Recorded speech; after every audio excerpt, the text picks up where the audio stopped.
There's a really cool passage in Numbers 20 that the Lord highlighted to me recently. The passage is found in verses 6 through 13. Numbers 20, 6 through 13. To set up some context for the story, Moses has already struck the rock. You know that story where Moses strikes the rock and water flows?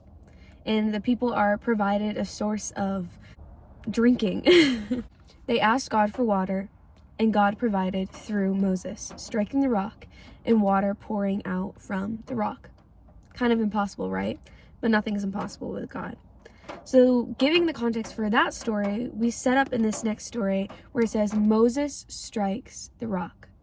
Notice how it doesn't say that water flows from the rock or that God did a miracle. It says that Moses strikes the rock.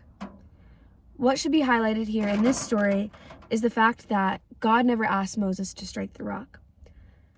When addressing the people, God didn't even ask Moses to speak to them. In this scenario, God says this: "The Lord said to Moses, 'You and Aaron must take the staff and assemble the entire community. As the people watch, speak to the rock over there, and it will pour out its water. You will provide enough water from the rock to satisfy the whole community and their livestock.'" God says, Moses, take the staff, assemble the entire community, and speak to the rock. And in the series of events that follow, Moses takes the staff, assembles the people, essentially yells at them, and gives them this harsh correction with the stick and the rod in his hand, and out of anger and frustration, he strikes the rock. The Bible says, "Then Moses raised his hand and struck the rock twice with the staff, and water gushed out. So the entire community and their livestock drank their fill." Now you think because Moses disobeyed God, then God would have not provided the miracle. But I think what God is really trying to show us in this story is that even in our disobedience, He will make a way. Even in our frustration, He will make a way. Even in our offense, He will make a way. In our anger, He will make a way. In us trying to do the right thing and failing sometimes, He will make a way.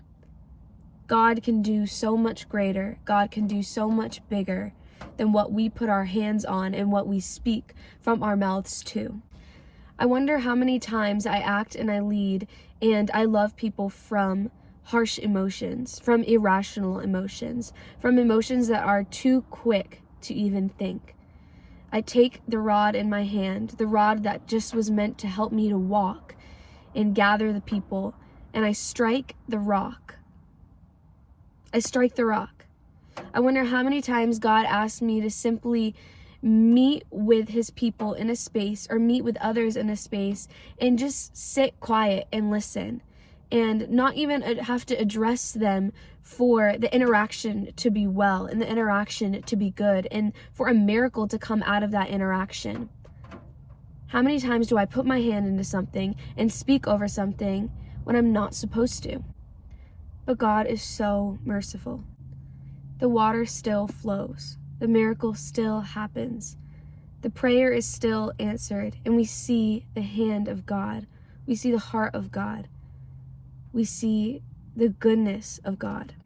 A theologian says it this way: Moses might have come away thinking he did right, and the people probably thought so as well, because what Moses did seemed to work. But what works is not the best measure of what is right before God.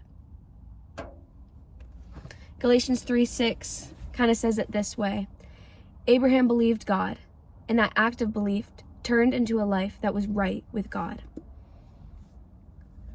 All the actions, all the beliefs, everything I do, everything I put my hand in, everything that I am a part of or I speak to, I need it to be right with God. Doesn't need to be right with man. Doesn't need to sit and settle with my soul, and it may be a little bit confusing to my flesh, but as long as it's right with God, as long as I'm right with God, let me believe God. Let me act out that belief in faith. And may it be that my life is counted as righteousness with God.